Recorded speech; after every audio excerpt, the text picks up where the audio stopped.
नमस्कार, स्वागत है आपका आवाज़ अड्डा वीकेंड स्पेशल में। और आज शो का हमने नाम रखा है मनमौजी बाजार। मन की चल रही बाजार की इस वक्त। कभी उसको ऐसा लगता है कि सब कुछ ठीक है, फिर अचानक से उसमें चिंताएं आ जाती हैं। क्यों आती हैं किसी को नहीं पता, क्योंकि जिस घटना को लेकर के वो चिंता करता है उस घटना में अभी कुछ हुआ ही नहीं है। वो 4 जून को हुआ। मैं बात कर रहा हूँ चुनाव की। आपने देखा होगा पिछले कम से कम 10, 15, 20 दिन में इलेक्शन रिजल्ट्स कैसे होंगे, इसको लेकर के बाजार में तरह तरह की अटकलें चल रही थी। कमज़ोर मोदी, ताकतवर मोदी, बहुत बड़े बहुमत से, बहुत कम बहुमत से, अपने मन से ओवर थिंकिंग हो रही थी मार्केट में। कोई बेसिस नहीं था उसका, लेकिन उस पर बाजार हिल गया। बाजार को खूब हिलाया गया और उसमें से जो आम गिरे उसमें कुछ लोगों ने बहुत पैसे बनाए भी। और आखिरी हफ्ते के आते आते, यानी कुछ दिन पहले तक, बहुत सारे लोगों ने पैसे गंवाए भी, क्योंकि एक जोर का झटका उनको दिया गया एक्सपायरी के दिन। तो ये सब चल क्या रहा है, ये एक पहेली है, इसको थोड़ा समझना है। क्या ये ओवर थिंकिंग का नतीजा है, या ज़रूरत से ज़्यादा किसी चीज़ को आप समझने की कोशिश कर रहे हैं, या सोशल मीडिया के नैरेटिव में आप फंस रहे हैं? एक सवाल ये है। दूसरा, जो एक कंसिस्टेंट, परसिस्टेंट, लगातार, उसमें कोई इफ बट नहीं, वो फैक्चुअल है, वो एफआईज की बिकवाली। इस साल यानी 2024 कैलेंडर ईयर में टिल डेट 1,21,000 करोड़ की सेलिंग हो चुकी है। और इस महीने मई में अकेले देखें तो 32,000 करोड़ से ज़्यादा की सेलिंग हो चुकी है। ये क्यों हो रही है? इनको कौन से इलेक्शन की चिंता है? ये क्यों बेच रहे हैं? क्या फैक्टर्स इस पे काम कर रहे हैं? दूसरा एक मुद्दा ये हम लोग डिस्कस करेंगे। और तीसरा मुद्दा, यहाँ से आगे जाते हुए रास्ते में क्या हो सकता है टेलविंड और क्या हो सकता है हेडविंड, यानी कहाँ पर रुकावट आ सकती है और कहाँ से पुश मिल सकता है मार्केट को, और आपकी स्ट्रेटजी क्या हो। यही इससे ज़्यादा आपके दिमाग में इस वक्त कुछ चल नहीं रहा होगा। तो यही क्वेश्चंस आज हम सॉल्व करने की कोशिश करेंगे कि यहाँ से आगे क्या आप मन में सोच रहे होंगे। तो इसीलिए हमने चुनाव के इस माहौल में इस शो का नाम भी रखा था मनमौजी बाजार। बातचीत करते हैं आज। हमारे साथ जो मेहमान जुड़े हैं उससे आपको परिचय कराते हैं। मिहिर शर्मा साथ हैं, मिहिर वोरा, जो ट्रस्ट एएमसी के चीफ CIO हैं, और अभी हाल ही में एक फ़ंड क्लोज़ किया बहुत सक्सेसफुली। तो बहुत सारे आइडियाज़ मन में सोच रहे होंगे, सब लोग डिस्कस करेंगे। अभिषेक अग्रवाल जी हमारे साथ ऑक्सफोर्ड कैपिटल चलाते हैं, बड़ा PMS फंड है इनका, और इनसे भी डिस्कस होगी। साथ ही दलजीत सिंह कोहली जी आज बहुत दिन बाद हमारे साथ जुड़े हैं, वास्को इंडिया फंड के चीफ स्ट्रैटेजिस्ट हैं, बड़ी बड़ी रणनीतियाँ बना रहे हैं। आज तीनों रणनीतिकारों से मैं समझूंगा कि बाजार की जो रणनीति चल रही पिछले 15 दिन से, ये क्या है, क्या है मेरे सर, ये क्या चल क्या रहा है बाजार में? देखिए, मस्ती चल रही क्या? नहीं, चल तो बाजार रहा है और हमें चला रहा है बाजार। देखिए, बाजार ने जिस तरह से परफॉर्मेंस दी है पिछले 12 महीनों में, तो एक लेवल तक जब प्राइसेस आ जाते हैं तो थोड़ी कंसोलिडेशन कहो या वॉलेटिलिटी कहो या टाइम करेक्शन कहो, वो तो होनी होती है। एक ये फिक्स्ड इनकम इंस्ट्रूमेंट तो है नहीं कि हर महीने हमको 2% दे के जाएगा, ऐसा कोई गारंटी नहीं है। तो वॉलेटिलिटी तो बाजार का इनहेरेंट नेचर है। पोजीशंस जो थी काफ़ी डेरिवेटिव्स में काफ़ी लंबी थी, और मुझे ये लग रहा है कि जो FIIs का जो सेलिंग हमें दिख रहा है उसमें डेरिवेटिव्स का भी काफ़ी हाथ है। तो मैंने जस्ट एक स्टडी किया निफ्टी फ्यूचर्स का, अगर पोजीशन देखे तो जब बाजार पीक पे था लास्ट टाइम, लास्ट मंथ, अभी 15 दिन पहले जब पीक पे, तो FIIs की निफ्टी फ्यूचर्स की पोजीशन भी पीक पे थी। ओके। और अब रिकॉर्ड हाई पे थी, रिकॉर्ड हाई पे निफ्टी फ्यूचर्स में पोजीशनिंग थी, और 15 दिन में उन्होंने रिकॉर्ड शॉर्ट कर दिया है। तो मेरे ख्याल से ये काफ़ी सारी हेजिंग या स्पेकुलेटिव एक्टिविटी कहो, वो एक नेचर है। एंड प्लस जो सेलिंग हमने देखी वो शायद एक ग्लोबल फिनोमिनन भी है, जहां पे न सिर्फ India but global emerging market से थोड़ी रिडेम्पशंस आ रही हैं because of higher interest rates in the US। तो ये एक FII का आउटफ्लो दिखा, प्लस FII की जो डेरिवेटिव्स में पोजीशनिंग बड़ी रिकॉर्ड लॉन्ग से रिकॉर्ड शॉर्ट हुई है, उसकी वजह से बाजार में थोड़ी वॉलेटिलिटी करेक्शन आई थी। अब इलेक्शन के परिणाम वगैरह का स्पेकुलेशन तो शायद मुझे लगता है बहाना था, बिकॉज ऐसा कोई डेटा तो है नहीं जिससे हमें कोई एक्सट्रीम व्यू लेने का की जरूरत पड़े, राइट। जो डेटा आ रही है ऐसा कोई मेजर चेंज तो ऐसा वेव के ऐसा कुछ दिख नहीं रहा है। तो as long as with a reasonable majority the regime continues and there is no change of regime, मेरे ख्याल से बाजार में बिजनेस एज यूजुअल चलेगा। एक मेरे ख्याल से एक शॉर्ट टर्म करेक्शन था, एक थोड़े कंसर्न्स थे, वो रीजंस हमेशा मिक्स हो जाते हैं, कॉज क्या है इफेक्ट क्या है हमें पता नहीं चलता। बट मेरे ख्याल से एक झटका जो था, तो वीक हैंड शायद निकल गए बाजार से, और अब I think we are back on a normal wicket.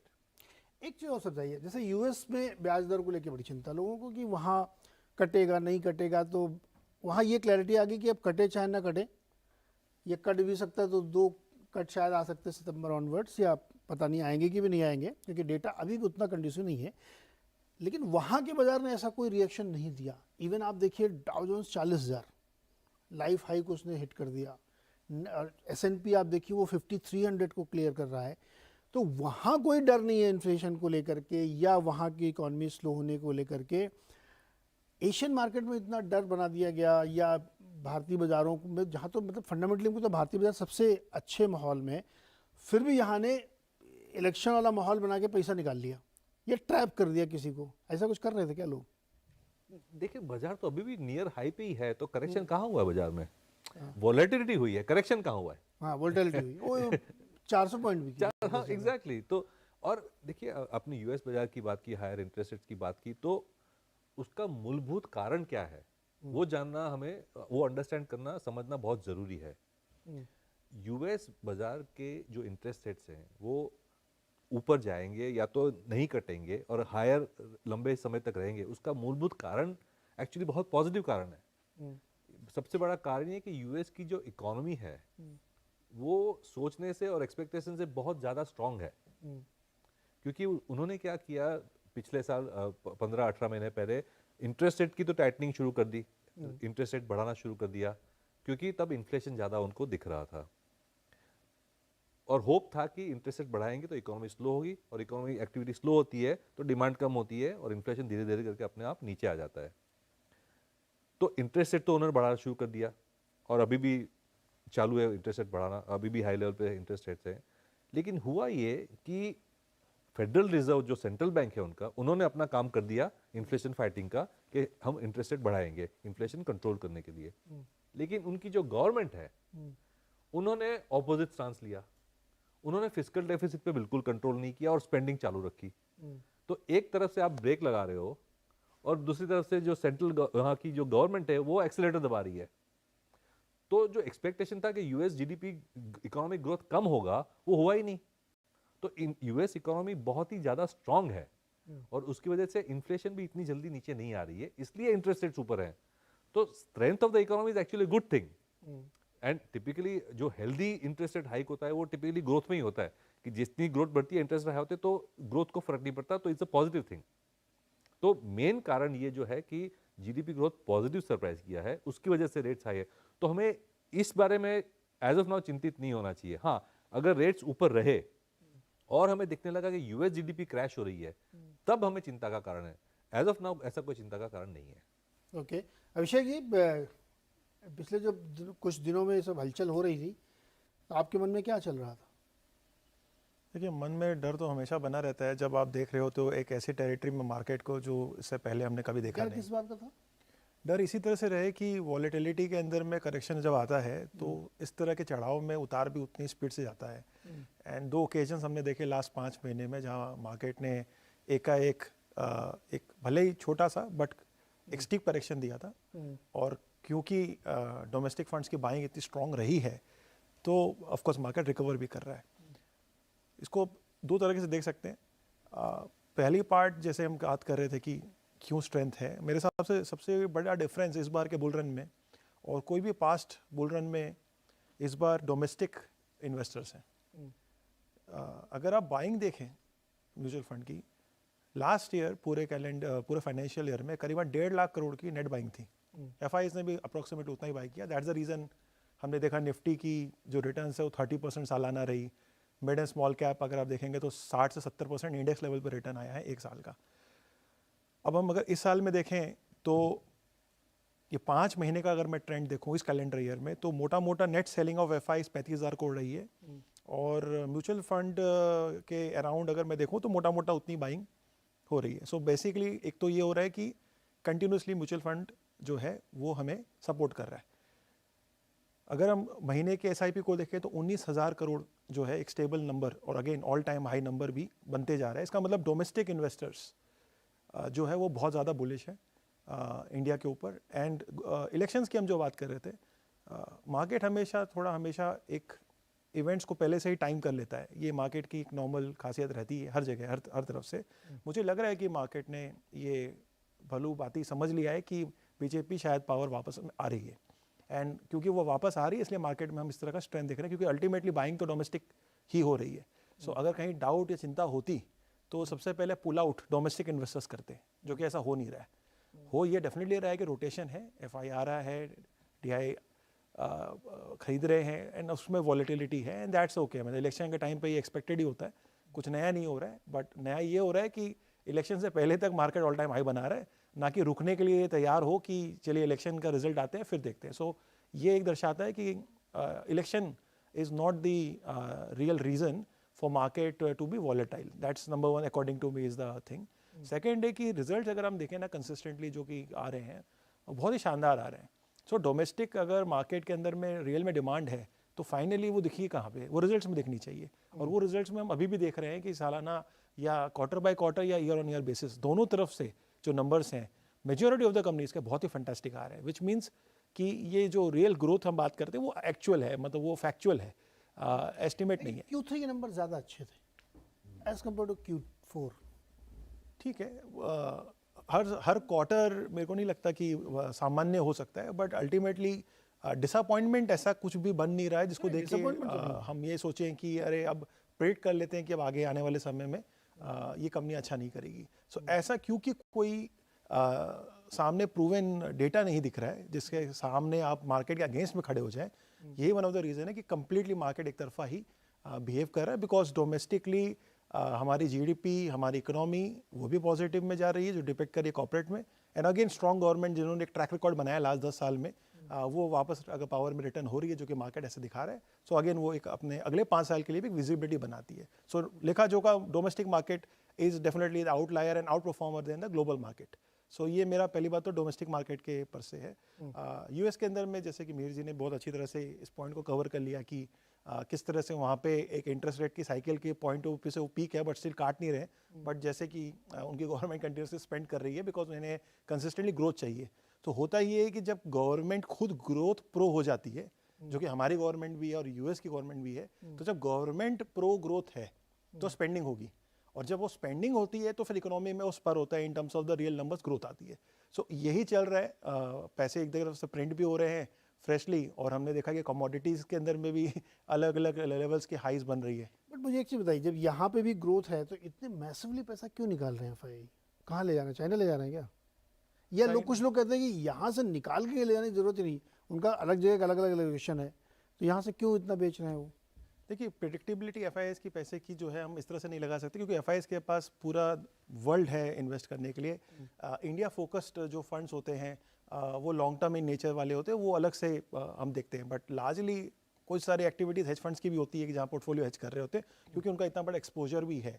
सो मैं इस तरह से नहीं देखूंगा, टेम्पररी हो सकता है, बल्कि ऑन द कॉन्ट्री मुझे ऐसा लग रहा है कि they would be like to see the results and then take a call. And probably जो हम डिस्कस कर रहे हैं यहाँ पे, बीजेपी अगर पावर में वापस आती है तो मुझे लग रहा है कि उसके बाद से आप एफआई को नेट बायर बनते हुए देख लेंगे देन द नेट सेलिंग जो अभी तक हमने देखा है। देखो, इतनी देर की बाद में अंडरलाइन वही है कि 4 जून को क्या होगा, उसके बाद आएंगे। दलजीत सर, आप लोग बताइए, क्या डिबेट क्या चल रही है आजकल मार्केट में? नीरज जी, आई थिंक ये जो पिछले 10-12 दिन में हमने वॉलेटिलिटी देखी, ये एक क्रिएट की हुई वॉलेटिलिटी मैं कहूंगा, क्योंकि एक्चुअली कोई रीजन नहीं था वॉलेटिलिटी का। तो अगर आप देखें 10-15 दिन पहले आप लोग सभी चैनल में चला रहे थे कि विक्स जो है वो 10 के नीचे चला गया। मैंने 20-25 साल में कभी विक्स को देखा नहीं, तो बट पहली बार ये सब सुना कि विक्स क्या है और क्यों ये सब इतना नीचे जा रहे हैं। तो बेसिकली आइडिया क्या था कि सब लोग क्या बोल रहे थे, एक कॉम्प्लेसेंसी बिल्ड हो गई है और नियर कंसेंसस है कि भाई ये करंट पॉलिटिकल डिस्पेंसेशन आने वाला है, तो कुछ मार्केट अपना भागता ही जा रहा है और इतना बड़ा मेजर इवेंट है, उसके सामने भी कोई वॉलेटिलिटी नहीं है। तो आई थिंक कुछ समझदार ट्रेडर्स ने, स्पेकुलेटर्स ने ये बात को समझा और उन्होंने सोचा कि अपॉर्चुनिटी क्रिएट की जाए। तो वहां पर फिर अपॉर्चुनिटी कहाँ से निकली कि भाई मार्जिन ऑफ विक्ट्री में चेंज होगा। विक्ट्री तो किसी को कोई प्रॉब्लम नहीं है, अभी भी सभी लोग मान के चल रहे हैं कि यही सब होने वाला है, यही गवर्नमेंट आने वाली है, यही सब पॉलिसी चलने वाली है। बट कहाँ पे क्रिएट कैसे करें वॉलेटिलिटी, तो एक नया शगुफ्ता छोड़ा कि साहब मार्जिन ऑफ विक्ट्री जो है वो चेंज होगी, कोई 300 बोल रहा है, कोई 290 बोल रहा है, कोई 320 बोल रहा है, कुछ भी नंबर सीट्स अब वो कहाँ से आ रही हैं, कहाँ से क्या चल रहा है उसका सोर्स किसी को पता नहीं, बट वो चल रहा है। तो उसकी वजह से ये सब हमने देखा कि बाजार में इतना उथल पुथल हुआ। तो हमें लगता है कि ये जो लॉन्ग टर्म इन्वेस्टर है उनको तो कुछ करना ही नहीं था, तो हमारे जैसे इन्वेस्टर ने तो खाली बाहर से बैठ के इसको देखा, कुछ किया नहीं। अब आप कह सकते हैं कि इतना नीचे बीच में उथल पुथल हुआ तो उसकी अपॉर्चुनिटी का फायदा भी उठाना चाहिए था, बट शायद वो इतना आसान नहीं है कि आप हर मार्केट के मूव को पकड़ सकें। तो हम लोगों ने बेहतर ये समझा कि जो हमारा long term view, fundamental view है, उसको हम इंटैक्ट रखें और ये जो वॉलेटिलिटी है इसको खाली जाने दें। ये ट्रेडर्स के लिए गॉड सेंड अपॉर्चुनिटी थी, उन लोगों ने इसका भरपूर इस्तेमाल किया। हमने देखा एक एक दिन में, कल परसों के मूवमेंट को ही देखिए आप, तो 1100-1200 पॉइंट का मूवमेंट हो गया, एक्चुअली एंड रिजल्ट 200-300 पॉइंट ही है। तो ये जो उथल पुथल हो रही है ये सब आई थिंक क्रिएटेड वॉलेटिलिटी थी, which is a part of the game, उसमें कोई बुराई नहीं है। लोगों को अपॉर्चुनिटी दिखी तो उन्होंने उसको यूज किया, बट आई थिंक वो ट्रेडर्स और स्पेकुलेटर्स, हेजर्स, उन लोगों के लिए है। जो इन्वेस्टर्स हैं उनको तो उसमें बहुत ज़्यादा नहीं करना चाहिए, और बहुत ज़्यादा ग्रीडी हो गए ये सोचे। देखिए हाइंडसाइड में हम सब समझदार हैं, सबको सब अक्ल है, सबको ही अगर ये मैं कर लेता तो ऐसा हो जाता। तो बेटर ये होता है ऐसे टाइम में इस तरीके के उथल पुथल में अपने पोर्टफोलियो को ज़्यादा छेड़े नहीं, क्योंकि चांसेस ये हैं कि आप इस उथल पुथल में कुछ अच्छी चीज़ें खो बैठेंगे और फालतू चीज़ें आपके हाथ में रह जाएंगी, जो नॉर्मली हमने देखा बहुत सारे इन्वेस्टर्स के साथ होता है। जो पोर्टफोलियोज का जब हम एनालिसिस करते हैं लोगों का, तो समझ में आता है कि वो अच्छी चीज़ तो बहुत जल्दी थोड़े प्रॉफिट में बेच दी, और जो खराब चीज़ रह गई वो लंबे समय तक इंतजार कर रहे हैं कि अब ये भाव आएगा। तो ऐसा थोड़ा समझ के काम करना जरूरी है आई थिंक। बाकी जहाँ तक व्यू हमारा जो है वो इंटैक्ट व्यू है कि ग्रोथ अपने यहाँ बनी हुई है, जैसा भी अपने कॉलीग बता रहे थे कि क्वार्टर के नंबर्स जो हैं ठीक है, क्वार्टर ऑन क्वार्टर थोड़े कम है number, but I think numbers में कहीं डिसअपॉइंटमेंट नहीं है। सभी कंपनियों ने अच्छे, आप कैपिटल गुड्स के नंबर्स देखिए तो इतने फैंटास्टिक हैं, इनफैक्ट वो तो ऑल टाइम हाई, बहुत सारी कंपनियां बेस्ट एवर क्वार्टर रिपोर्ट कर रही है नंबर। तो जब बेस्ट एवर क्वार्टर नंबर्स आ रहे हैं तो फिर देयर इज नो रीजन कि मार्केट को बेस्ट एवर नहीं होना चाहिए, राइट। तो आई थिंक वो सब इशू जो लॉन्ग टर्म में है उसमें कोई इशू नहीं। दलजीत सर, आपने कहा कि ऐसी कोई चिंता नहीं है, वॉलेटिलिटी क्रिएट की गई है, अब बल्कि आप तीनों लोग कह रहे हैं कि कोई ऐसी कोई परेशानी, चिंता नहीं। और ये जो बीच में एक शगुफा चल रहा था मार्केट पे इलेक्शन वाला, ये लेकर के, तो फिर आप बायर क्यों नहीं थे? मन में बाय करते ना, इतना अच्छा मौका मिला था, बाय किया आपने? मुझे तो बाई करना ही पड़े, नहीं हमारा तो नया फंड है। हाँ, नहीं नया नहीं, पुराना वाला फंड भी जिनके पास है, तो जो म्यूचुअल फंड की बात अभिषेक कर रहे थे, तो मजबूरी खरीदेंगे। लिस्टेड है ऑलरेडी, तो ज्यादा स्कोप ही नहीं था हमारे पास बाय करने। नहीं सर, मेरा सवाल ये है कि अगर इतना अच्छे मौके मिले थे तो खूब दबा के बाइंग करनी चाहिए थी, लेकिन बाइंग हुई नहीं उतनी। नहीं, म्यूचुअल फंड का तो रोज अच्छा नंबर आ रहा है, पॉजिटिव नंबर आ रहा है। म्यूचुअल फंड के नंबर से मैं ये ड्राइव कर रहा हूँ कि उनको तो लेना ही है, राइट राइट। करेक्ट। तो अगर वो मार्केट ना भी गिरे तब भी लेते हैं, गिरते तब भी लेते हैं, क्योंकि वो कैश में बैठ नहीं सकते बहुत सारे। लेकिन एक साइड से बिक रहा है, दूसरे साइड से बहुत सारे बड़े लोगों ने भी पोजीशन हल्की की। क्या मन में हल्का सा कहीं कोई ऐसा दुविधा, डर है, या फिर बड़े इवेंट से पहले लाइट रहना, ये भी स्ट्रेटजी हो सकती है? भाई इतना बड़ा इवेंट हो रहा है, हमको लगता है कि सब कुछ वैसा ही होगा, लेकिन हो सकता है कि ना हो, ये मन में है क्या थोड़ा 10-20%? बिल्कुल, वो मैंने जैसे हमने डिस्कस किया ना, एफआईआईज की जो हेजिंग पोजीशंस हैं फ्यूचर्स की, वो क्लियरली दिखा रही है कि वो एक सिक्योरिटी ले रहे हैं।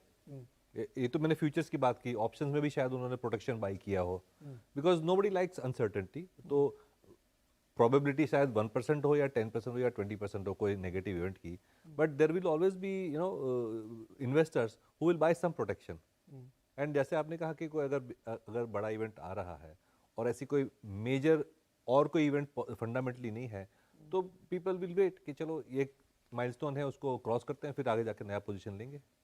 इसलिए थोड़ा वेट बिल्कुल। करें। एक और चीज़ मैं आप समझना, दलजीत जी आप इसको बताइए, बीच में एक खबर बीच में चली, इनमें हमारे सिस्टर चैनल में भी चली थी, कि टैक्स को लेकर के कुछ ट्वीकिंग हो सकती है।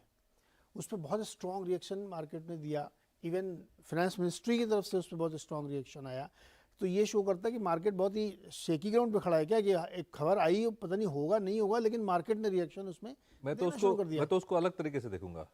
एक मिनट रुकिए, पहले दलजीत जी आपने कैसे लिया, फिर आप। नहीं, मुझे लगता है कि वो ये हर बार जब भी कोई गवर्नमेंट चेंज होने का नंबर आता है या बजट वगैरह कुछ आने का इवेंट होता है, तो इस तरीके की खबरें बाजार में आती हैं कि लॉन्ग टर्म कैपिटल गेन्स में कुछ होगा, कुछ इनकम टैक्स के साथ ट्वीकिंग होगी, और उसमें फिर वो वापस कुछ जो फेंट हार्टेड लोग होते हैं, जो छोटा दिल रखते हैं, वो लोग घबरा जाते हैं। बट आई थिंक वो कोई ऐसी, हर बार हमने ये कई बार सुनी है ये खबर इस तरीके का होगा। सी अल्टीमेटली अगर जो भी टैक्स रिजीम होगा वो सबके लिए होगा, it is not only for me ना। तो ऐसा तो नहीं है कि मुझे उसके लिए कुछ प्रिपेयर होकर रेडी करना है या अपने फंड को चेंज करना है, क्योंकि वो इम्पैक्ट जो आना है वो सबके लिए आना है। तो उसमें सब मार्केट को पूरा असर होने वाला है। तो उसके लिए आई डोंट थिंक कि हम लोगों को कोई ज्यादा इशू रहता है, और हमने तो उस पर ज्यादा ध्यान दिया। अब आपने कैसे लिया अलग तरीके से? द फैक्ट के मिनिस्टर और सीनियर पॉलिटिकल लीडर्स ने आके मार्केट के बारे में कमेंट किया just on 5 days of volatility, yes, वो दिखा रहा है कि मार्केट के बारे में उनका रवैया पॉजिटिव है। नो सी, देखिए इकोनॉमिक ग्रोथ के लिए कैपिटल चाहिए, और कैपिटल के लिए हेल्दी कैपिटल मार्केट चाहिए। स्टॉक मार्केट एक कैपिटल मार्केट का बहुत बड़ा हिस्सा है। तो मुझे नहीं लगता है कि जो गवर्नमेंट है वो कैपिटल मार्केट्स को बहुत बड़ी तरीके से डिस्टेबलाइज या डिस्टर्ब करने के मूड में है। थोड़ी बहुत ट्विकिंग यहाँ हो जाएगी, बट वो 1-2 दिन 1-2 महीने का एडजस्टमेंट फेज होता है, वो हो जाता है। उसके बाद लाइफ गोज ऑन। लाइक आपको याद था ना कि capital long term capital gain zero था, अब नहीं है जीरो, लेकिन मार्केट तो न्यू हाई पे है ना।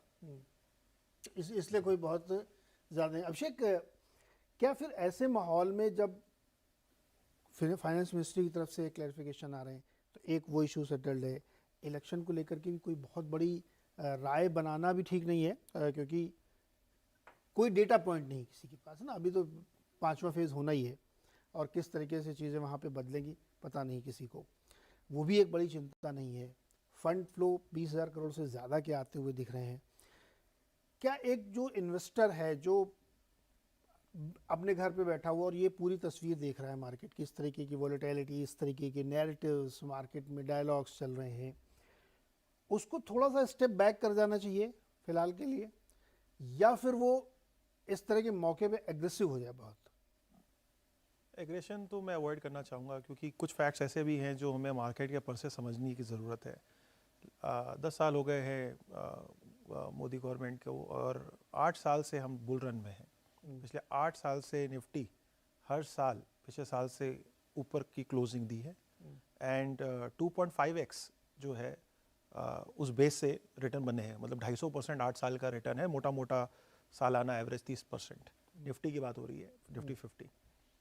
ये बहुत स्ट्रॉन्ग नंबर है, और 8 साल का डेटा ये बताता है कि काफ़ी बड़ा वेल्थ जो है इकोसिस्टम में बना है। सो इस माहौल में इस समय आके मुझे लग रहा है कि कुछ प्रॉफिट बुकिंग तो डेफिनेटली होनी चाहिए। आपके पास इस टर्म में ड्राई पाउडर होना चाहिए, और इलेक्शन के बाद या इलेक्शन से पहले वो डिपेंड करता है नज़रिया किसका कैसा, बट डेफिनेटली कुछ कैश में होना कोई ख़राबी नहीं है।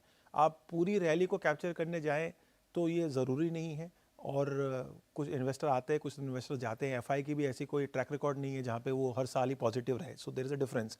बट डीआईआई कंटिन्यूसली उतने टाइम तक पॉजिटिव रहे। सो मैं अब ये समझता हूँ कि हमारी लोकल मार्केट की स्ट्रेंथ बहुत ज़्यादा है, और individual investors can definitely take that call, क्योंकि एक बड़ी वेल्थ बन गई है। अब आप क्यों एक रिस्क ऐसा लेंगे जिससे आप कुछ भी जो है एक जो गेन आपका है वो खोएंगे। सो मुझे लग रहा है कि वो कोई ख़राबी नहीं है, एंड सब कुछ अच्छा होने के बाद भी प्रिकॉशन रहना ख़राबी नहीं होती। सो मुझे इस तरह से लग रहा है कि वॉलेटाइल है मार्केट। आप ये कह रहे हैं कि 4 जून वाले इवेंट से पहले कुछ ना करें या हल्के होके जाएं? मुझे लग रहा है कम से कम कुछ तो कैश होना चाहिए। क्यों?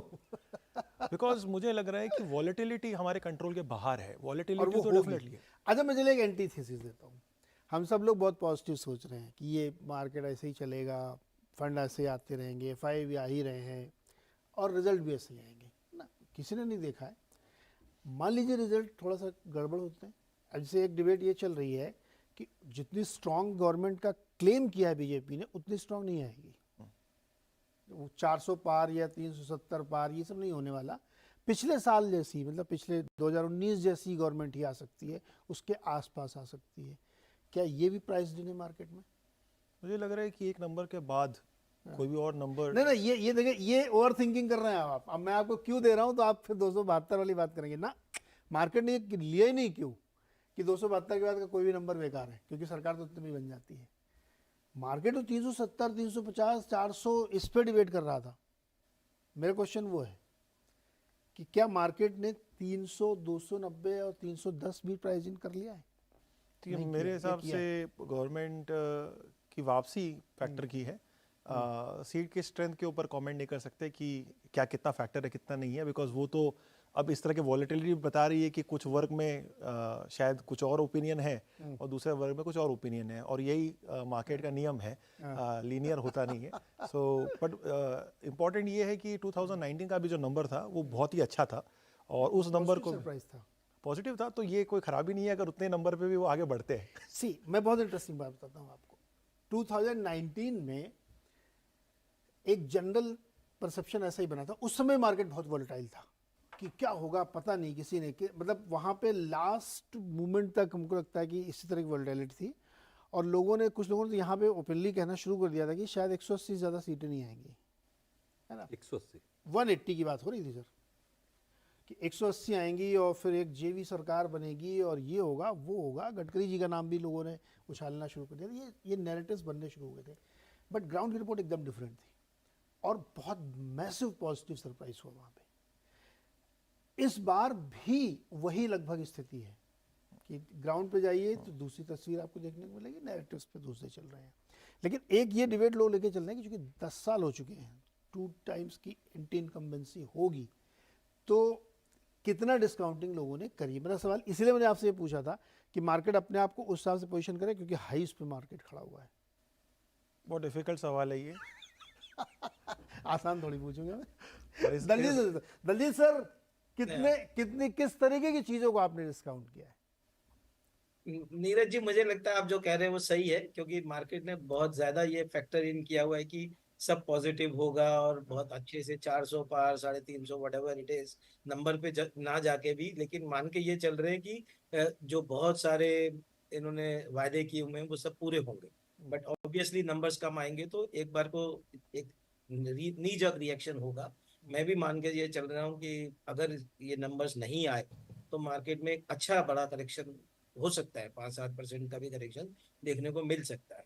बट वो भी हमारे हिसाब से टेम्परेरी ही होगा, क्योंकि फाइनली क्या होगा, मार्केट ये समझेगा कि 2-4 दिन 5 दिन के बाद ये समझ में आएगा कि भाई पॉलिसी कंटिन्यूटी, मार्केट को क्या चाहिए, कंटिन्यूटी ऑफ पॉलिसी। अगर आप बोल रहे हो कि पीएसयू को डिसइन्वेस्टमेंट करना है, पीएसयू को बढ़ावा देना है, अगर आप बोल रहे हो रेलवे में ये काम करना है वो करना है, तो वो सब चलने ही वाला है। तो वो तो 300 सीटें हो, 350, 400 से कुछ फर्क नहीं पड़ने वाला। शायद 350, 400 से वो फर्क पड़ेगा जो चीजें मार्केट को ज्यादा इम्पैक्ट नहीं करती, कि वो कॉमन सिविल कोड लाना है या वैसा कुछ करना है। तो अगर उन चीजों पे फर्क पड़ेगा तो वो 2-4 दिन की वॉलेटिलिटी के बाद थम जाएगा। तो यस, करेक्शन होगा, जरूर होगा। अगर जितने डिजायर्ड नंबर्स हैं उससे कम आएगा, ये बिल्कुल वैसा ही सिचुएशन होगी जैसे हम रिजल्ट्स के पहले कंपनी के बारे में बात करते हैं। Analyst expectation is 20% growth, company ने डिलीवर किया 15% ग्रोथ, तो अगले दिन स्टॉक गिरता ही है। बट वो फिर 2 दिन बाद वापस आ जाता है ना। तो एग्जैक्टली सेम एनालॉजी आप जरा ड्रॉ कर सकते हैं। करेक्ट। मेरे सर, ये इंटरेस्टिंग सवाल मैं इसलिए कह रहा था कि मेरा भी मानना है कि 272 के आगे की नंबर का कोई टेक्निकल मतलब नहीं है। उतनी ही मजबूत सरकार 272 की भी चलती है जितनी 300 की चलती है, या जितनी 310 की चलती है। लेकिन जैसे ये एनालॉजी दे रहे थे कि मार्केट एक्सपेक्टेशन था कि ऐसा आना चाहिए वैसा आना चाहिए, शायद ये कहीं कहीं अभी वो डर खत्म नहीं हुआ है अभी, क्योंकि मैं देखता हूँ हर जगह डिस्कशन यही चल रहा है। बट जैसे कौरी साहब ने बताया कि ये डर 2-4 दिन के करेक्शन का डर है। हाँ, तो हमारे जैसे लॉन्ग टर्म फंडामेंटल इन्वेस्टर को उससे क्या फर्क पड़ता है? कोई फर्क नहीं पड़ता। तो मैं कोई बड़ा कैश कॉल या बड़ा हेजिंग कॉल लेने के लिए रिकमेंड नहीं बजट करता हूँ। आपके लिए कोई चिंता है? देखिए, बजट ऑल्सो नॉन इवेंट हो गया अब तो। ये वाला बजट 5 इयर्स का बजट होगा। देखिए, बजट की जो विजन है दैट इज मोर इम्पोर्टेंट। हाँ। उसकी जो बॉडी लैंग्वेज होगी, जो टेक्स्ट होगी। बट इनडायरेक्ट टैक्स तो अब जो जीएसटी है वो तो जीएसटी काउंसिल डिसाइड करती है। करेक्ट। पर्सनल इनकम टैक्स तो काफ़ी रैशनलाइज हो चुका है। Corporate tax already low level पे है। तो उसमें ज़्यादा ट्विकिंग होती ही नहीं है आजकल बजट में। ये सब ये इलेक्शन का जो हमने कहा 270 plus beyond is irrelevant, budget is also becoming more and more irrelevant in a good way. कि हम इतने सोफिस्टिकेटेड हो गए हैं, एडवांस हो चुके हैं कि अभी हर रोज आके कोई एक्साइज ड्यूटी ट्वीकिंग, ये ड्यूटी स्पेसिफिक नॉन स्पेसिफिक, वो सब जरूरत ही नहीं है, काफी स्मूथ हो गया है सारा प्रोसेस। एक और चीज मैं बताता हूँ आपको। नहीं, और दूसरा आपने इलेक्शन के बारे में आपने कहा ओवर थिंकिंग, हम कह रहे हम ओवर थिंकिंग कर रहे हैं। एग्जैक्टली बिकॉज आप मुद्दे देखें तो अगर सपोज 400 पार हो जाएगी तो कौन से इकोनॉमिक मुद्दे हैं जो पास होंगे जो आज नहीं हो रहे? Yes. कोई ऐसे मुद्दे नहीं कोई है। ऐसे नहीं। शायद लेबर लॉ हाँ। एक जो है वो अटका हुआ है, बट वो तो जब लास्ट टाइम भी इतनी ओवरवेलमिंग मेजोरिटी आई थी तब भी पास नहीं हुआ, राइट? तो द पॉइंट इज ऐसे कोई इकोनॉमिक मुद्दे नहीं है जो सारे मुद्दे जो है वो पॉलिटिकल वाले मुद्दे हैं जिससे बाजार को शॉर्ट टर्म या 2-4 साल के लिए कोई फर्क नहीं पड़ना चाहिए मेरे ख्याल से। राइट, नहीं बिल्कुल बहुत सही पॉइंट आपने किया। इस पर हमने अलग से बहुत एक वीडियो बनाया था कि भाई आप लोग इतना ओवर थिंकिंग क्यों कर रहे हैं मार्केट में, जिसका कोई लेना देना नहीं आपसे। एक चीज़ और बताइए, जैसे जो इस वक्त गवर्नमेंट लेवल की जो थिंकिंग है, इंक्लूडिंग ऑल पॉलिटिकल क्लासेस, सब जोड़ लीजिए उसमें, जो भी गवर्नमेंट विन करके आती है, मान लीजिए यही गवर्नमेंट आती है, जो भी गवर्नमेंट आती है, उसकी पॉलिसी पे क्या ये इम्पैक्ट दिखेगा कि थोड़ा सा सोशलिस्टिक इम्पैक्ट हो जाएगा? क्योंकि इस बार का इलेक्शन बहुत उस तरीके से लड़ा जा रहा है कि ये फ्री बीज, वो फ्री बीज। तो सपोज मान लीजिए जीत के भी कोई आ गया तो उसके सामने एक ये पॉलिसी चेंज का इशू होगा क्या कि आने वाली पॉलिसीज में ये इम्पैक्ट दिखेगा कि अब आप थोड़ा सा ज़्यादा जन कल्याणकारी सरकार चलाने के मूड में है? ऐसा लग सकता है आपको? देखिए, अगर रेजिम चेंज नहीं हुआ तो मुझे नहीं लगता है एक्स्ट्रा पॉपुलिस्ट होने की जरूरत नहीं है, क्योंकि जो करंट रेजिम है, ये प्रेशर रहेगा इनके ऊपर क्या? ये प्रेशर शायद स्टेट लेवल पे रहता है। हमने देखा भी है कि कई स्टेट ने ये किया है, but in the current dispensation अगर देखें तो ऐसी कोई बायस नहीं है कि पॉपुलिस्ट होएं।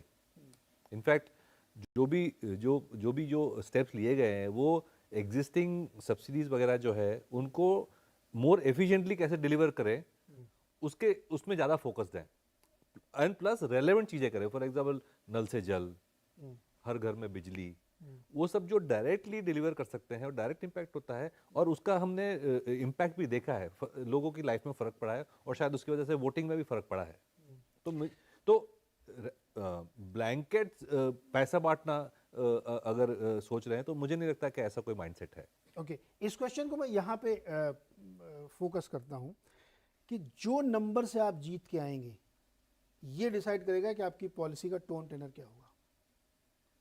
अगर आप बहुत अच्छी मेजॉरिटी से जीत के आते हैं तब आपके ऊपर कोई फर्क नहीं पड़ेगा, आप जैसे चल रहे थे वैसे चलेंगे। लेकिन अगर आप मेजॉरिटी है, आपकी फुल मेजॉरिटी गवर्नमेंट है, आप 305 या 310 की सरकार चला रहे हैं, तो फिर आपके ऊपर ये पॉलिसी का प्रेशर आएगा। इसलिए आ सकता है क्योंकि सामने वाले ने जो प्रपोजिशन खड़ा कर दिया मासेस के बीच में, उसको आपको फुलफिल करना पड़ेगा। क्योंकि ऐसा थोड़ी कि अंतिम इलेक्शन है ये और इसके बाद झड़ी लगी रहेगी इलेक्शंस की।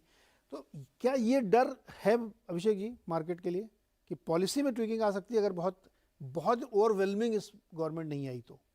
मुझे लग नहीं रहा है कि मार्केट इतने अहेड सोच रहा है। मुझे लग रहा है अभी तक जो भी देखने को मिल रहा है वो लार्जली ये है कि इलेक्शंस के दिन जीत के आ जाए क्या हो जाए, और उसके बाद अगर हम बात बजट की कर रहे हैं तो वो उसके बाद वाला इवेंट होगा जिसमें हम देख सकते हैं कि किस तरह से है। बट अभी के लिए कुछ भी इस तरह की बड़ी अटकलें लगाना मुझे नहीं लगता कि सेंसिबल मार्केट के पॉइंट ऑफ व्यू से है, क्योंकि मार्केट के लिहाज से जब हम इन्वेस्टमेंट करते हैं तो एक स्टेबल गवर्नमेंट की एक्सपेक्टेशन रख के काम करते हैं। इसके अलावा जो सारा काम होता है वो तो कंपनियों को देख के उनके आगे की फ्यूचर ग्रोथ को देखते हुए, उनकी वैल्यूएशन को देखते हुए होता है। तो वेल्थ तो फाइनली पैसे तो बन रहे हैं कंपनियों में, और हम ये मान के चल रहे हैं कि स्टेबल गवर्नमेंट, सेंसिबल गवर्नमेंट जब रहती है तो पॉलिसी लेवल की एक लॉन्ग टर्म विजिबिलिटी की वजह से जो एक नीचे लेवल पे उसकी जो ट्रांसफॉर्मेशन या ट्रांसलेशन होती है कैपेक्स के पॉइंट ऑफ व्यू से, वो फिर एक जो है होती है। सो उस तरह से बहुत ज़्यादा मुझे लग नहीं रहा है कि हमें इतना आगे सोचना चाहिए। और मार्केट के अंदर में एक चीज़ हमेशा देखी जाती है कि ट्रैक रिकॉर्ड क्या रहा। तो अभी तक ट्रैक रिकॉर्ड अच्छा है एंड उम्मीद कर रहे हैं कि ये ट्रैक रिकॉर्ड मेंटेन होगा। हालांकि इसका मतलब ये नहीं है कि आप कंप्लीटली आंख बंद करके पूरी तरह से इतने बुलिश हो जाए कि कुछ दिखे नहीं। कुछ दिखे नहीं। और बार बार मेरा ये कहना है कि हमें कॉशियसली ऑप्टिमिस्टिक होने की ज़रूरत है। कुछ कुछ चीज़ें दिख रही है कि चलो ठीक है, ये अगर होता है तो हमारे लिए आगे की भी समय के लिए अच्छा रहेगा। बट वॉलेटिलिटी हमें ये भी मौका देता है, जैसे हमने कहा कि फ्रेश बाइंग कैसे करें। तो फ्रेश बाइंग के लिए या तो आपके पास फ्रेश कैश फ्लो होना चाहिए, या फिर आपने कोई प्रॉफिट बुक करके एक बार के लिए कॉल लिया होगा और वो फिर आप डिप्लॉय कर सकते हैं। There is only two ways. So profit booking is always good in some manner, ताकि आप दोबारा बाई कर सको। फ्रेश पैसा लोगों के पास, देख रहे हो ना हर महीने कितना पैसा आ रहा सर के पास जा रहा खूब। अच्छा, अब ये तो हो गई बिग पिक्चर वाली बात, तुमने हर एक एंगल से उसको डिस्कस कर लिया। दलजीत सर, रिजल्ट्स की जब हम लोग चर्चा कर रहे थे, फ्रेश बाइंग की चर्चा कर रहे थे, नतीजों के बाद Q4 देखने के बाद अब कहाँ आप लोग नज़र बनाए हुए हैं कि बस चुनाव खत्म होते हैं हम टूट पड़ेंगे उस पर? ऐसा कुछ मन बनाया क्या? मतलब कोई थीम जो सोच रहे हो, कोई सेक्टर सोच रहे हो? सो थीम सोचने के लिए तो अभी इतनी, जब ऑल टाइम हाई पे मार्केट हो तो आपको वो सेक्टर सोचने हैं जहां अभी इफेक्ट नहीं आया है, लेकिन उसके लिए प्रिपरेटरी वर्क हो चुका है। तो मतलब कि उसमें आने की संभावना, प्रीएम्प्टिव बाइंग करना जिसको कहते हैं, तो वो हम लोग एग्रोकेमिकल और केमिकल थीम में देख रहे हैं। कंटिन्यूटी ऑफ गुड नंबर्स में जहाँ है तो फार्मा में हम लोग चालू है। फार्मा और ऑटो वगैरह हमारा जो पसंदीदा सेक्टर है तो वहाँ पर है। बट आई थिंक जो मेजर सेक्टर एग्रोकेमिकल केमिकल, ये वाला सेक्टर जो है, इसमें अभी पिछले 2-3 साल से कुछ हुआ नहीं है। काफी समय से वेट कर रहे हैं। तो इस बार के क्वार्टर के नंबर्स थोड़े बेटर आए हैं कुछ कुछ कंपनियों के, और आगे की कमेंट्री थोड़ी सुधरती हुई नजर आई है। तो हमारा ये, अगर ये मानसून अच्छा हुआ और इस तरीके की पॉलिसी कंटिन्यूटी रही, तो आई थिंक उसमें थोड़ा इम्प्रूवमेंट अगले 3-6 महीने में देखना चाहिए। तो हमारा ध्यान उस तरफ है। प्लस कैपिटल गुड्स और इंफ्रास्ट्रक्चर, उसके लिए हम काफी फुली प्रिपेयर्ड हैं। कई कई सारे स्टॉक्स की लिस्ट हमने रेडी करके रखी है। 1-2 स्टॉक लिए भी हैं पोर्टफोलियो में, तो छोटी कंपनियां, मिड कंपनियां जो है। लेकिन हमें लग रहा है कि जो ऑर्डरिंग एक्टिविटी जो पिछले 2-3 महीने से बिल्कुल बंद थी, वो शायद इलेक्शन के बाद, जून जुलाई के बाद शुरू होना चाहिए। तो वहां पर हमें काफी बड़ा इम्पैक्ट देखने को मिल सकता है। तो इंफ्रास्ट्रक्चर रिलेटेड कंपनियां, चाहे वो किसी भी सेक्टर की, पावर, रोड्स, रेलवेज, ये सब में जो इन कंपनियां इन्वॉल्व हैं, वहां पर भी हम देखें। इंटरेस्टिंग, ये कुछ सेक्टर्स है जहाँ पर रिजल्ट पर रखना चाहिए। ये मैंने इसलिए पूछा सवाल कि मैं कुछ स्टॉक्स दिखा रहा हूँ स्क्रीन पे जिनके रिजल्ट्स आए और बहुत ज़बरदस्त उसमें तेज़ी रोज़ बन रही है। एक खाली नाम एग्जांपल के लिए बता रहा हूँ मैं, HL का स्टॉक अगर आप लोग देखें, वो ऑलमोस्ट अगर एक्स उस पर रखे उस पर तो 10,000 रुपये हो चुका उसका भाव। जहाँ से चला तो वहाँ से भी डबल हो गया फिर। तो ज़बरदस्त तेज़ी इसमें स्टॉक बनी। तो क्या डिफेंस की थीम, इंफ्रास्ट्रक्चर थीम कंटिन्यू होगी? ये सवाल मैं उसी से फिर जोड़ूंगा कि जो रिजीम आएगा उसके सामने उस थीम को कंटिन्यू करने का चैलेंज होगा कि वो किस मेजॉरिटी से आता है। एक छोटा सा ब्रेक लेते हैं, लौट के चर्चा कंटिन्यू करेंगे।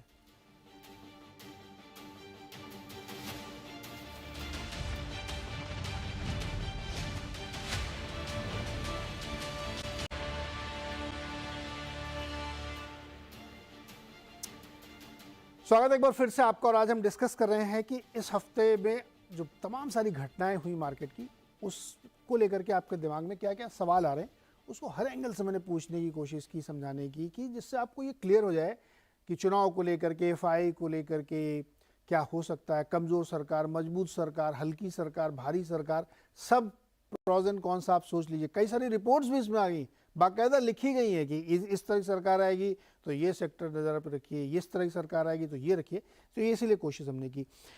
मेरे सर, अब चूंकि हम लोग उस जगह पे आ गए जहाँ पे हमें थोड़ा सा सेक्टोरल फोकस करना। मैंने ये जो स्क्रीन पे मैं दिखा रहा था अभी, बहुत सारे रिजल्ट बहुत सिलेक्टेड है।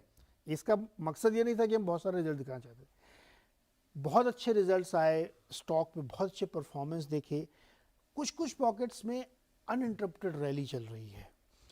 तो उसी को मैं जोड़ना चाह रहा था कि जो सरकार आएगी तो थीम में कोई डाइवर्जन आपको नहीं दिखेगा, वो कंटिन्यू रहेगी। तो आपने भी ज़रूर कुछ सोचा होगा, नज़र पर रखते होंगे, वो क्या थीम्स हैं, क्या आइडियाज़ हैं, किस तरीके की चीज़ों को हमें देखना चाहिए। जैसे एक मैं खाली प्रिल्यूड कर रहा हूँ ये कि मुझे लगता है कि पावर की थीम नेक्स्ट 30 ईयर्स की थीम है।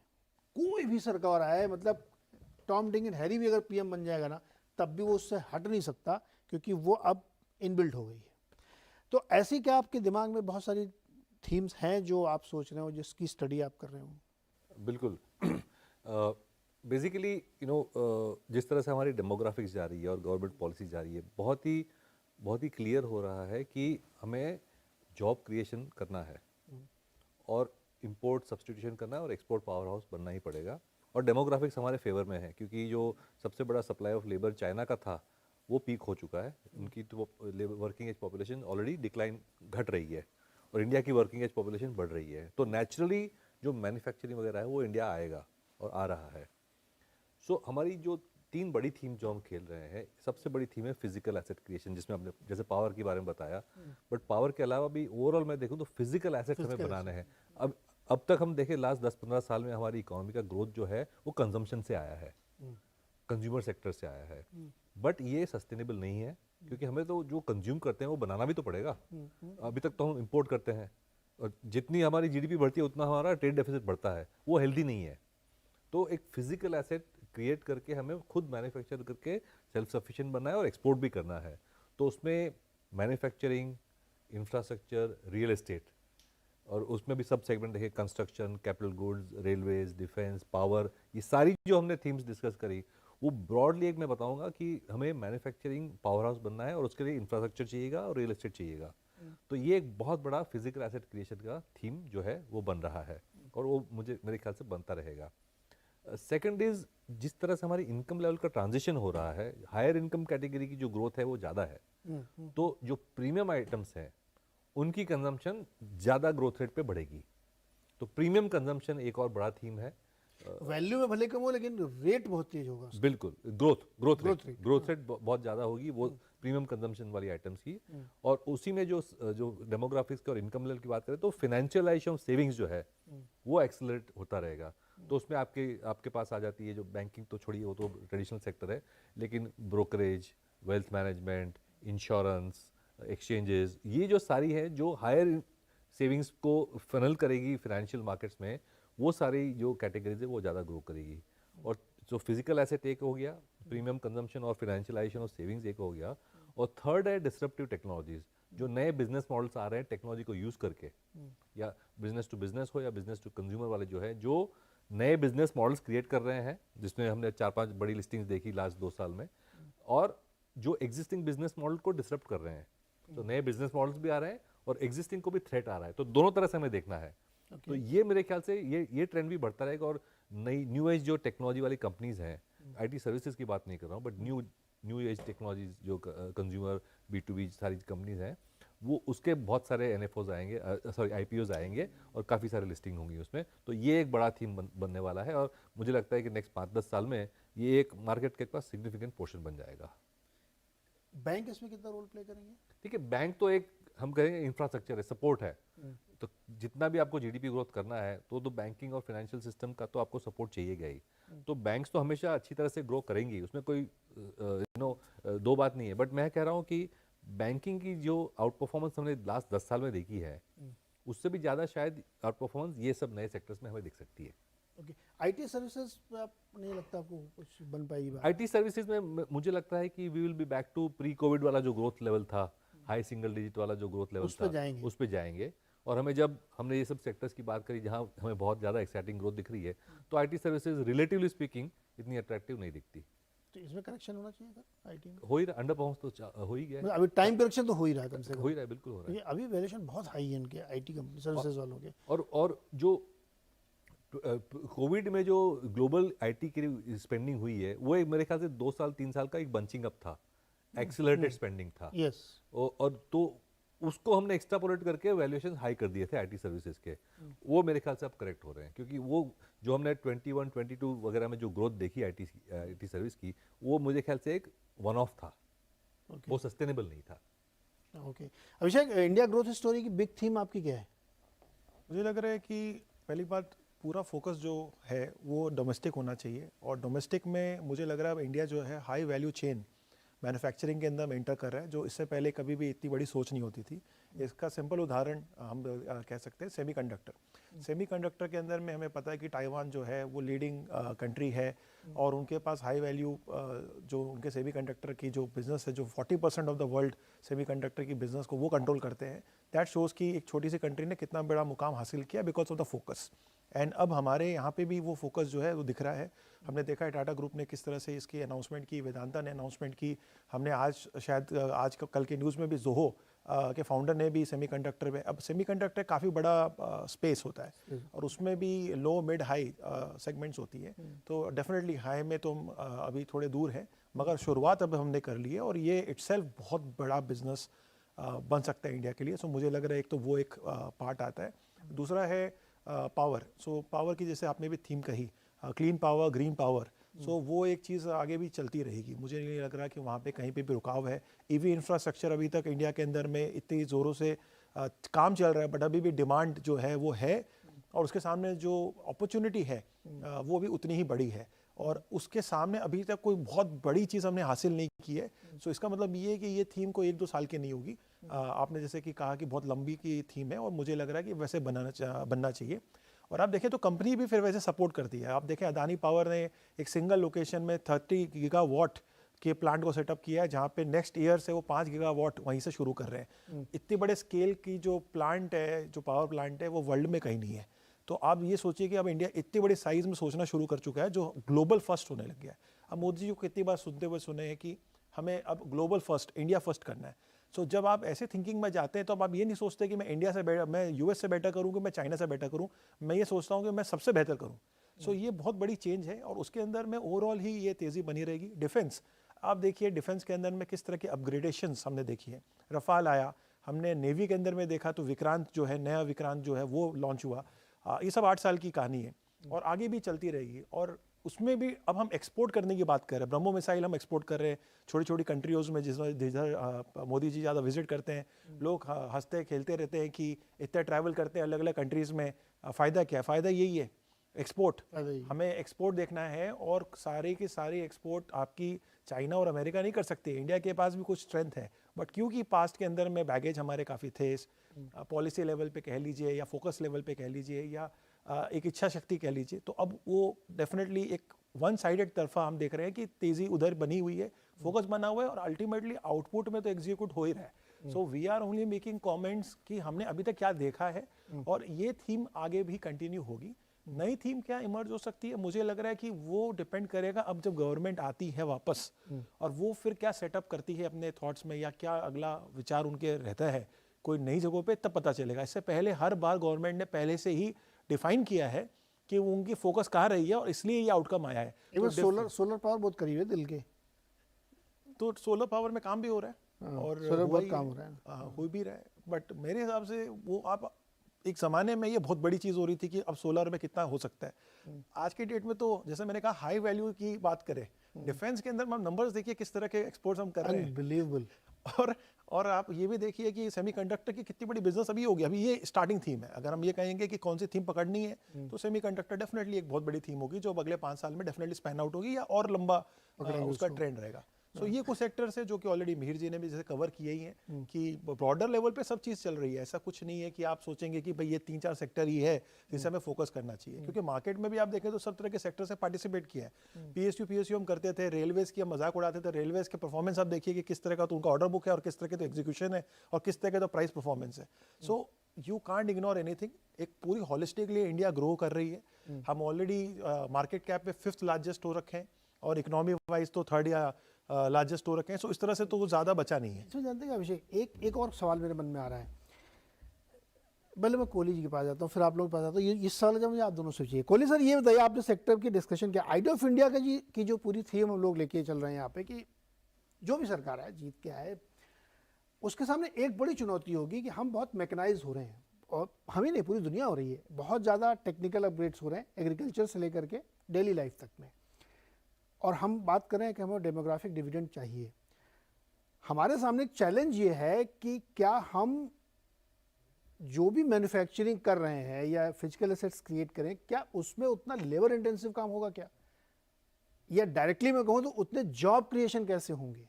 क्योंकि ग्रोथ हो रही है, टेक्नोलॉजिकेशन अपग्रेडेशन हो रहा है, सब कुछ हो रहा है, लेकिन इतने मास स्केल पे जॉब नहीं क्रिएट होंगे। वो एक चैलेंज बन रहा है। कैसे करेंगे ये बताइए आप, क्योंकि ये एक बड़ी थीम आगे बनेगी स्टॉक मार्केट के लिहाज से भी, उन सेक्टर पे फोकस होगा।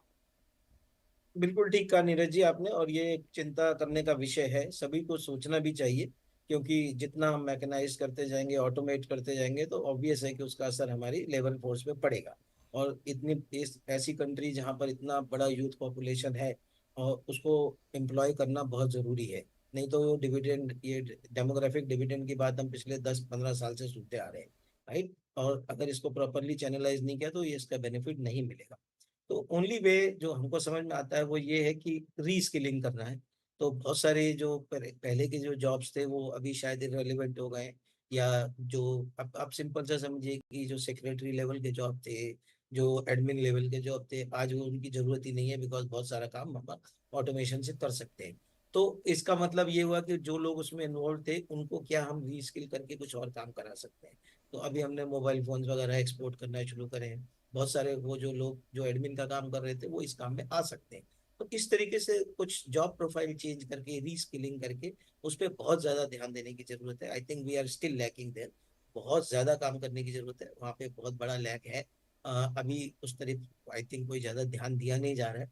अभी हम लोग बहुत इनामर्ड हैं कि बहुत ऑर्डर फ्लो आ रहे हैं, बड़ी हमारी कंपनियां बड़ी बड़ी बातें कर रही हैं, हम सेमीकंडक्टर की बातें कर रहे हैं, सब कुछ हो रहा है। बट पहला सेमीकंडक्टर 3 साल बाद आने वाला है। तो हमें सोचना है कि 130 करोड़ की जनता को भी हमें पालना है। तो ये ध्यान रखना जरूरी है कि उसको किस तरीके से हम रीस्किल करें, किस तरीके से रीडेवलप करें इन लोगों को और यूटिलाइज कर पाए। नहीं तो ये जो 2009-10 में भी मुझे लगता है कि इस तरीके की बात हुई। मैं 2006 में मैं जब चाइना में गया था एक कॉन्फ्रेंस के लिए कि is India the next China, तो वहां पर भी हमने ये सब कहानी सुनाई थी।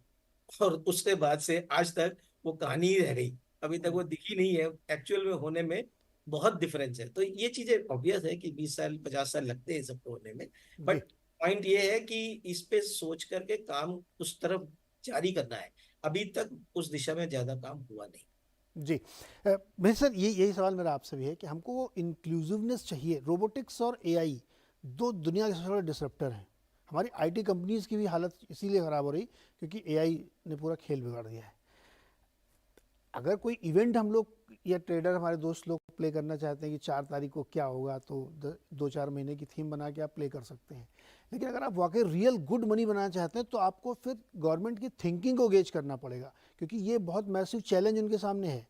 तो आने वाली सरकार जो भी होगी वो जो बिग पॉलिसी लेके आएगी कि कैसे इन सबको इंक्लूड किया जाए with the high technological upgradation, उसमें कैसे आप लोग कैसे इसको थीम को देख रहे हैं, सोच रहे हैं कि क्या बनेगी बड़ी थीम आगे? देखिए, सबसे बड़ा जो एम्प्लॉयर है वो कंस्ट्रक्शन इंडस्ट्री है, रियल एस्टेट इंडस्ट्री है। ओके, जैसे हमने बात किया कि जो फिजिकल एसेट जो क्रिएट करने हैं वो बहुत ज़्यादा डिमांड है उसकी, बहुत बहुत ज़्यादा ज़रूरत है उसकी। To put thing in perspective, और ये बहुत बड़े नंबर्स हैं। हमारा जो fixed asset creation as a percentage of GDP है वो करीबन 28% है, और हमारी जीडीपी 3-3.5 ट्रिलियन डॉलर्स की है, राइट। चाइना ने पिछले 30 साल से अपनी जीडीपी का 40-50% एसेट क्रिएशन किया है, राइट। ओके। और उनकी जीडीपी अब हमसे 5 गुना बड़ी हो गई है। तो इसका रियल लाइफ में एक्चुअली फिजिकल हम देखें तो हमारी जो फिक्स्ड एसेट हम क्रिएट कर रहे हैं वो उसमें रियल एस्टेट आ गया, infrastructure, plant and machinery, housing सब आ गया, इंक्लूडिंग मैन्युफैक्चरिंग। हम करीबन $1 ट्रिलियन का इन्वेस्टमेंट हर साल कर रहे हैं। इतनी फिजिकल एसेट हम क्रिएट कर रहे हैं। लेकिन चाइना का प्रोपोर्शन भी ज़्यादा है और जीडीपी भी बड़ी है। चाइना करीबन 7 ट्रिलियन कर रहा है आज के दिन में। तो उसकी पॉपुलेशन जो डिक्लाइन हो रही है और उसकी हमें जो मैन्युफैक्चरिंग यहाँ आने की जो हम कोशिश कर रहे हैं, यूरोप की पॉपुलेशन डिक्लाइन हो रही है, जापान की डिक्लाइन हो रही है, अमेरिका की पॉपुलेशन जो है वो फ्लैट रहेगी। तो स्केल बहुत डिफरेंट है। तो चाइना का अगर 10% भी यहाँ आना है तो हमें डबल करना पड़ेगा। चाइना का 20% आना है तो हमें ट्रिपल करना पड़ेगा। तो स्कोप बहुत ज़्यादा है। तो अगर हम 30 साल का अगर व्यू लें तो शायद ये रेलेवेंट है कि भाई जॉब कैसे क्रिएट होंगी ये। बट मुझे लगता है नेक्स्ट 5-10 साल के लिए अगर हम फिजिकल इंफ्रास्ट्रक्चर भी क्रिएट कर सकें तो there will be enough job creation. मेरे सर ये सवाल मैंने इसलिए पूछा, ये लोडेड क्वेश्चन। आपसे मैं वादा कर रहा हूँ कि आप इस बजट में ये सारी चीज़ें सुनेंगे, क्योंकि ये बजट 5-10 साल के लिए बनाया जाएगा। क्योंकि इस चुनाव में बहुत सारी चीज़ें निकल के आ रही हैं कि वो आपको एड्रेस करने पड़ेंगे आने वाले समय में। तो मैं कोशिश ये कर रहा हूँ कि हर वीक, हर दूसरे तीसरे दिन एक ऐसी बिग थीम लेके आ रहा हूँ। आप लोग चाहे तो जाके देख लीजिएगा, हमने एक बैंकिंग सेक्टर पे बहुत डिटेल्ड एनालिसिस की है, उसको आप ज़रूर देखिएगा तो आपको समझ में आएगा नेक्स्ट 20 ईयर्स में हमारा बैंकिंग सिस्टम कहाँ खड़ा होगा। वैसे किसी दिन हम मैन्युफैक्चरिंग और इन सब पे करेंगे। तो आज के शो का मकसद यही था कि इलेक्शन को कॉन्टेक्स्ट में लेते हुए आपको अपनी इन्वेस्टमेंट स्ट्रेटजी कैसे बनानी है ये ध्यान रखिएगा। और एक चीज़ बिल्कुल ध्यान रखिएगा कि जो भी स्टॉक का नाम इस शो में लिया गया है वो किसी प्रकार की कोई रिकमेंडेशन नहीं है, वो एग्जाम्पल्स के लिए लिया गया है। बहुत बहुत शुक्रिया आप दोनों को हमारे साथ जुड़ने के लिए और ये सब चर्चा करने के लिए। अभी इस तरह की और सारी चर्चाएं आपको सुनने को मिलेगी।